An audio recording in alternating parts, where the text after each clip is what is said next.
Namaste, healthy life by doctor Thombare YouTube चॅनलवर आपल्या सर्वांचं स्वागत। आज आपण पाहणार आहोत सहस्त्रार चक्र। सहस्त्रार चक्र हे 7वे चक्र आहे। यास क्राउन चक्र असे म्हटले जाते। हे डोक्याच्या वरच्या बाजूला तालूच्या ठिकाणी आहे। सर्वोच्च ऊर्जेचे ठिकाण आहे। ब्रह्मरंध्राच्या ठिकाणी हे चक्र स्थित आहे। हे चक्र जागृत झाल्यानंतर वैश्विक चेतना, ज्ञान व परमात्म्याशी जोडून घेण्याचं ज्ञान प्राप्त होतं। हे वैश्विक ऊर्जेचे प्रतीक असून ते 1000 पाकळ्यांचे कमळाप्रमाणे आहे।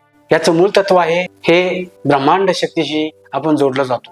ब्रह्मांड शक्तीशी जोडलं जाण्यासाठी हे आपण सहस्त्रार चक्राची उपासना करत असतो। हे चक्र विवेक व आत्मज्ञाना संबंधित आहे। याचा गुणधर्म आत्म्यास परमात्म्याबरोबर जोडण्याचा गुणधर्म आहे। हे जोडले जात असताना अज्ञाना पलीकडची अवस्था प्राप्त होत असते, म्हणजेच नेणीव अवस्था ही प्राप्त होत असते। हे चक्र सक्रिय करत असताना ही अवधूत मुद्रा किंवा प्राणमुद्रा धारण करायला हरकत नाही।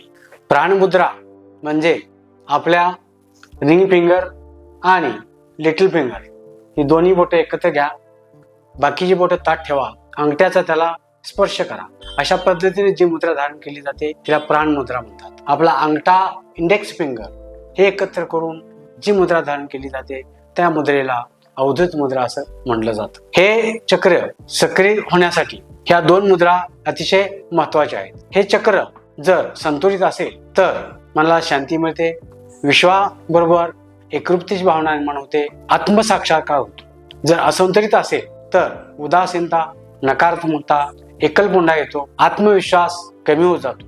महत्वाची गोष्ट म्हणजे हे चक्र सक्रिय करत असताना पुढचा मेंदूचा भाग म्हणजे सेरेब्रल कॉर्टेक्स आणि प्रीफ्रंटल कॉर्टेक्स या भागाबरोबर या चक्राचा संबंध येतो। हा संबंध निर्णय शक्ती, तर्कशक्ती, चेतनाशक्ती या संबंधित असतो।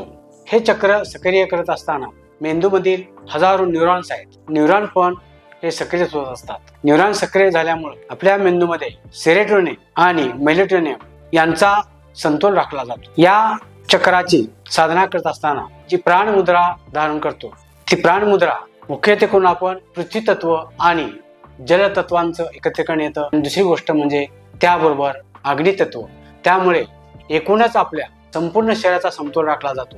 मूलाधार चक्रापासून सहस्त्रार चक्रापर्यंत सर्वच चक्र ऍक्टिव्ह होण्यासाठी याचा फायदा होतो। या मुद्रेमुळे पचनशक्ती सुधारते, गट ब्रेन ऍक्सेस हा व्यवस्थित बॅलन्स केला जातो, व्याधी प्रतिकार क्षमता वाढते। जर ज्ञान मुद्रा धारण केली तर ज्ञान मुद्रा म्हणजे अंगठा आणि इंडेक्स फिंगर यांच्याबरोबर केलेली ही मुद्रा हे वायू तत्व आणि अग्नी तत्व यांचं संतुलन केलं जातं। यात मुख्यत्वे करून वायूचं संतुलन केलं जातं, त्यामुळे मन शांत राहते, एकाग्रता निर्माण होते, परमात्म्याचे ज्ञान प्राप्त होण्यासाठी याचा निश्चितपणे आपल्याला फायदा होतो। परमात्मा म्हणजे परमात्म्याच्या पलीकडे, पराच्या पलीकडे जाऊन जो परमेश्वर आहे त्याचा आपल्याला ज्ञान प्राप्त होण्यासाठी निश्चितपणे याचा उपयोग होतो। हे चक्राची उपासना आणि करत असताना गुरुकृपेची आपल्याला आवश्यकता असते। जर शुद्ध मनान आणि शुद्ध शरीराने या सर्व चक्रांची उपासना केली तर निश्चितपणे त्याचं आपल्या शरीराचं संतुलन होण्यासाठी, निरोगी राहण्यासाठी, निरोगी म्हणजे शरीर, मन आणि आत्मा या सगळ्याच गोष्टीवर निरोगी राहतो।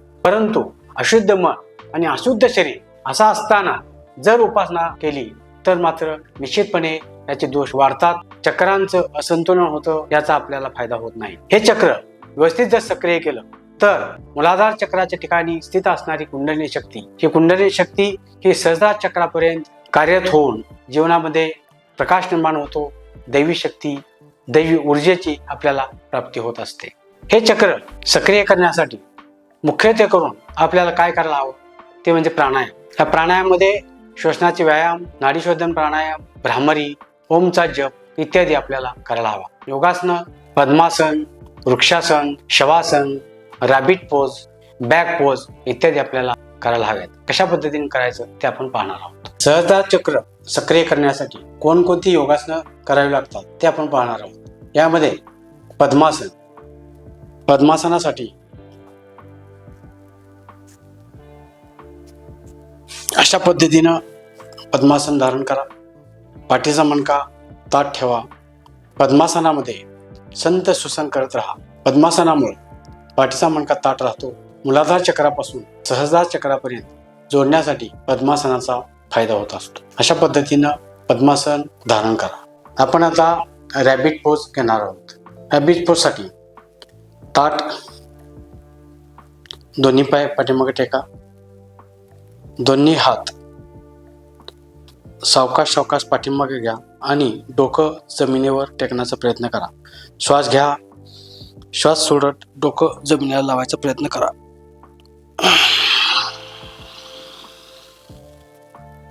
हात जमिनीवर घ्या. संत श्वसन. श्वास घ्या आणि सोडा. अशा पद्धतीनं हे आसन अर्धा मिनिटापर्यंत धारण करा. हे रॅबिट पोजमुळं डोकं जमिनीवर टेकल्यामुळं ग्राउंडिंग होतं. आपली बुद्धी शांत राहण्यासाठी याचा उपयोग होतो. यानंतर सहस्त्रार चक्र सक्रिय करण्यासाठी ताडासन किंवा वृक्षासन घेणार आहोत. यामध्ये डाव्या पायाच्या मांडीजवळ उजव्या पायाची टाच टेकण्याचा टेका. दोन्ही हाताची नमस्कार स्थिती करा. संत श्वसन. श्वास घ्या. श्वास सोडा. श्वास घ्या. श्वास सोडा. अशा पद्धतीनं हे आसन करावे. दुसरे एक आसन बघणार आहोत ते म्हणजे पाठीमागच्या बाजूला वाकणे. हात कमरेवर ठेवा. श्वास घ्या आणि सावकाश श्वास सोडत पाठीमागं जास्तीत जास्त वाका. श्वास घ्या. श्वास सोडत पाठीमागं. संत श्वसन. श्वास घ्या आणि श्वास सोडा. संत श्वसन. अशा पद्धतीनं अर्ध्या मिनिटापर्यंत हे आसन धारण करा. यानंतर आपण शीर्षासन कशा पद्धतीने करावं ते पाहणार आहोत. वज्रासनात बसा. दोन्ही हात टेका. डोकं सावकाश टेका. सावकाश दोन्ही पाय वर घ्या.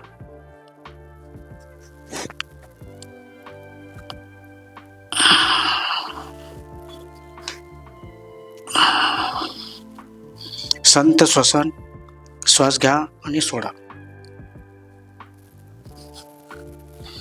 अशा पद्धतीनं अर्धा मिनिट शीर्षासन करावे. सावकाश पाय दुमडा आणि सावकाश जमिनीवर टेका. अशा पद्धतीनं शीर्षासन करावे. परंतु ज्यांना शीर्षासन करणं शक्य नाही त्यांनी भिंतीबरोबर टेकून शीर्षासन करायला हरकत नाही. किंवा ज्यांना काही त्रास असतील, मानेचे त्रास असतील, त्यांनी शीर्षासन करू नये. यानंतर आपण शवासन करणार आहोत. शवासनासाठी सावकाश दोन्ही पाय समोर घ्या. दोन्ही कोपर टेका. सावकाश जमिनीवर डोकं टेका. दोन्ही हात शरीरापासून लांब व हाता पायाचे चंपे एका बाजूला पडलेले. दोन्ही हात शरीरापासून लांब. मान एका बाजूला घ्या. संत श्वसन. सावकाश श्वास आत घ्या. सावकाश श्वास बाहेर सोडा. आत येणारा श्वास थंड आहे.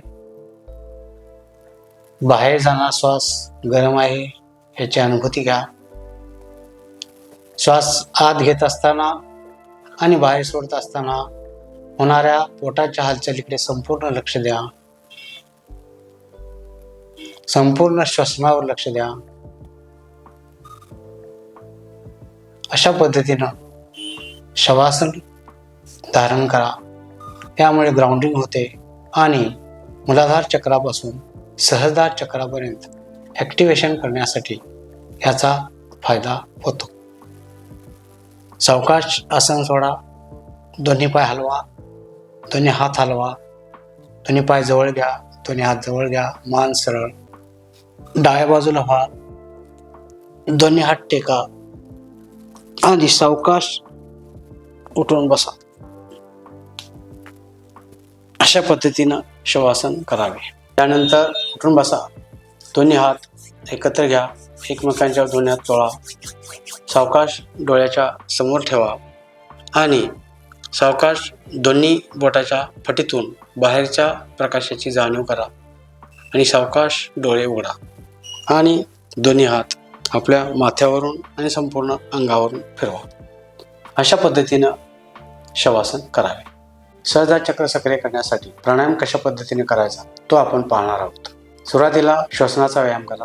त्यासाठी पद्मासन किंवा सुखासनामध्ये बसा. हाताची ज्ञान मुद्रा करा. पाठीचा मणका ताठ. संत श्वसन. 4 आकड्यात श्वास घ्या आणि 8 आकड्यामध्ये श्वास सोडा. श्वास घ्या. 1 2 3 4. श्वास सोडा. 2 3 4 5 6 7 8. श्वास घ्या. 1 2 3 4. श्वास सोडा. 2 3 4 5 6 7 8. श्वास घ्या. 1 2 3 4. श्वास सोडा. 2 3 4 5 6 7. अशा पद्धतीनं 5 ते 7 आवर्तन करावे. यानंतर नाडी शोधन प्राणायाम करणार आहोत. तो कशा पद्धतीने करायचा ते पहा. हाताची प्रणव मुद्रा धारण करा. 4 आकड्यामध्ये श्वास घ्या. 4 आकड्यामध्ये श्वास थांबवून ठेवा आणि 8 आकड्यामध्ये श्वास सोडा. सुरुवातीच्या अवस्थेमध्ये शक्यतो 4 आकड्यामध्येच श्वास घ्या आणि 4 आकड्यामध्ये थांबवून ठेवा. श्वसनामध्ये प्रगती झाल्यानंतर मग आपण हे अंतकुंभक आपल्याला 6 आकड्यापर्यंत वाढवायला हरकत नाही. हाताची प्रणव मुद्रा धारण करा. उजवी नाकपुडी बंद करा. डाव्या नाकपुडीने श्वास आत घ्या. श्वास घ्या. 1 2 3 4. थांबा. 2 3 4 5 6. यानंतर उजव्या नाकपुडीने श्वास सोडा. 2 3 4 5 6 7 8. श्वास थांबा. 2 3 4 5 6. श्वास घ्या. 1 2 3 4. थांबा. 2 3 4 5 6. डाव्या नाकपुडीने श्वास सोडा. 2 3 4 5 6 7 8. थांबा. 1 2 3 4 5 6. अशा पद्धतीनं नाडी शुद्धीची 3 5 किंवा 7 आवर्तन करावेत. यानंतर आपण भ्रामरी प्राणायाम कशा पद्धतीने करायचा ते पाहणार आहोत. या भ्रामरी प्राणायामामध्ये इंडेक्स फिंगर कपाळावर ठेवा. मधलं बोट आहे ते डोळ्यावर ठेवा. खालचं रिंग फिंगर आणि लिटिल फिंगर हे ओठाच्या वरच्या बाजूला आणि ओठाच्या खालच्या बाजूला ठेवा. अंगठ्यानं कानाची पाळी पूर्ण बंद करून घ्या.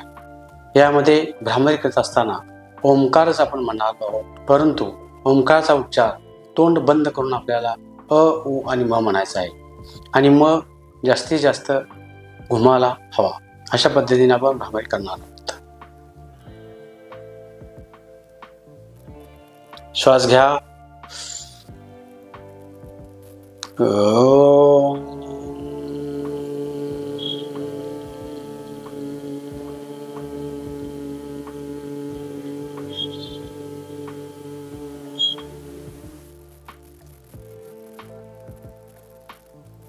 श्वास घ्या.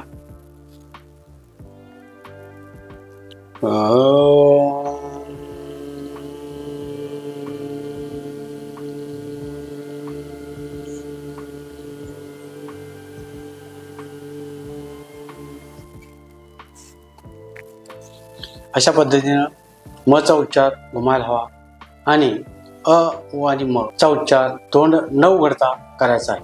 अशा पद्धतीनं भ्रामरी करायची. यानंतर ओमचा जप करणार आहोत. ओमचा जप करत असताना श्वास खोल घ्यायचा. अ 1/3, उ 1/3 आणि म 1/3 अशा पद्धतीनं उच्चार आपल्याला करायचा आहे. तो कशा पद्धतीने करायचा ते आपण पाहणार आहोत. हाताची ध्यान मुद्रा. पाठीचा मणका ताठ. श्वास घ्या.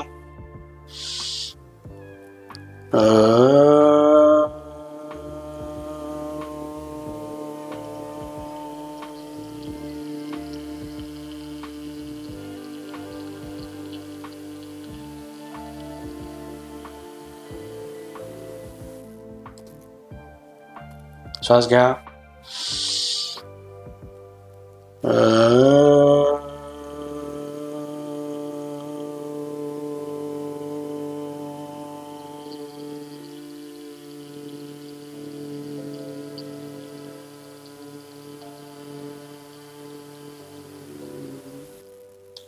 अशा पद्धतीनं ओंकार करावा। यानंतर प्रत्यक्षात सहस्त्रार चक्र सक्रिय करण्यासाठी कशा पद्धतीने चक्र सक्रिय करायचं ते आपण पाहणार आहोत। सहस्त्रार चक्र सक्रिय करण्यासाठी शांत जागेची निवड करा। पद्मासनात किंवा सुखासनात बसा। पाठीचा मणका ताठ ठेवा। श्वसन मगाशी शिकल्याप्रमाणे संत श्वसन करत असताना 4 आकड्यामध्ये श्वास घ्या आणि 8 आकड्यामध्ये श्वास सोडा। कशा पद्धतीने करायचा ते आपण पाहूया। श्वास घ्या 1 2 3 4, श्वास सोडा 2 3 4 5 6 7 8। अशा पद्धतीने 3 आवर्तन करा। सहस्त्रार चक्राचं बीज मंत्र आहे तर ओम हा बीज मंत्र आहे। तर हा बीज मंत्र म्हणत असताना माथ्याच्या ठिकाणी पांढऱ्या रंगाचा प्रकाश त्याची जाणीव करा। तो प्रकाश हळूहळू वाढत आहे अशी कल्पना करा। तो वाढलेला प्रकाश हळूहळू आपल्या संपूर्ण शरीरामध्ये पसरत आहे त्याची अनुभूती घ्या। श्वास घ्या सावकाश हलक्या आवाजामध्ये श्वास सोडा। अशा पद्धतीनं श्वास घ्या आणि सोडा। श्वास घ्या श्वास सोडा। त्यानंतर काही वेळ शांत राहा। मनातील विचार येऊ देत। आलेल्या विचारांना थांबवून ठेवू नका आणि पूर्णपणे श्वासावर लक्ष केंद्रित करा। जर हे चक्र सक्रिय झालं तर सक्रिय झाल्यामुळे मन शांत होतं, ध्यानात मन लागतं, मनाची एकाग्रता होते, एकात्मता आपल्याला निर्माण होते, अंतर मन शांत होतं, प्रसन्न होतं, विचार आपले स्पष्ट होतात, आध्यात्मिक प्रगती होते। हे चक्र सक्रिय झालं तर डोक्यामध्ये हलक्या आपल्याला मुंग्या जाणवतात, थोडं डोकं गरम झाल्यासारखं वाटतं। ह्या सगळ्या क्रिया करत असताना आपल्याला योग्य गुरुच्या किंवा मार्गदर्शकाच्या सल्ल्याने हे करावं। हे चक्र सक्रिय करण्यासाठी जास्त घाई करू नये। हे जर सक्रिय झालं तर आपल्याला आपलं शरीर, मन, आत्मा, इंद्रिय हे सुखी आणि संपन्न राहतात। यासाठी आपल्याला करायचं आहे। हे चक्र सक्रिय झाल्यानंतर आपण केलेली उपासना ही सद्गुरू चरणी, परमेश्वर चरणी अर्पण करावी। कशा पद्धतीने आपण प्रत्यक्षात करायचं ते आपण पाहणार आहोत। श्वास घ्या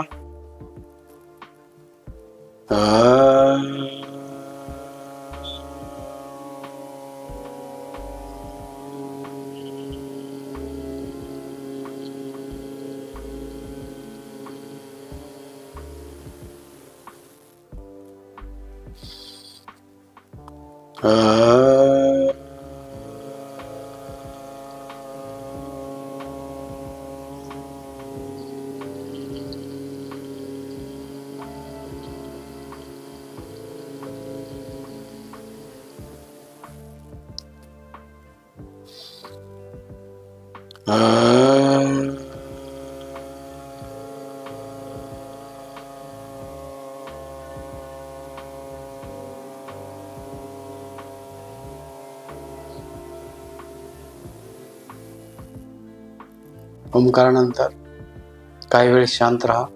संपूर्ण लक्ष आपलं मूलाधार चक्रापासून सहस्त्रार चक्रापर्यंत लक्ष केंद्रित करा। ऊर्जेची अनुभूती घ्या। मन शांत होते, शरीर शांत होते, परमेश्वरी ऊर्जेशी एकरूप होत आहे याची जाणीव करून घ्या।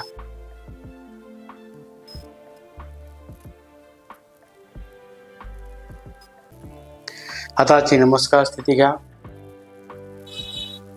शरीर वरताना श्वास घ्या आणि श्वास सोडत आपली योग साधना परमेश्वर चरणी, सद्गुरू चरणी अर्पण करूया।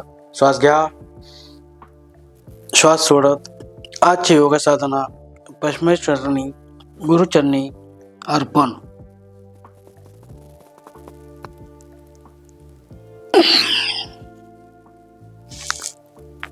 नमस्ते। हा व्हिडिओ आपल्याला आवडला असेल तर लाईक करा। तुम्हाला काही शंका असतील तर कमेंट बॉक्समध्ये कमेंट टाका आणि अशाच पद्धतीचे व्हिडिओ पाहण्यासाठी आमचे चॅनल सबस्क्राईब करा। धन्यवाद।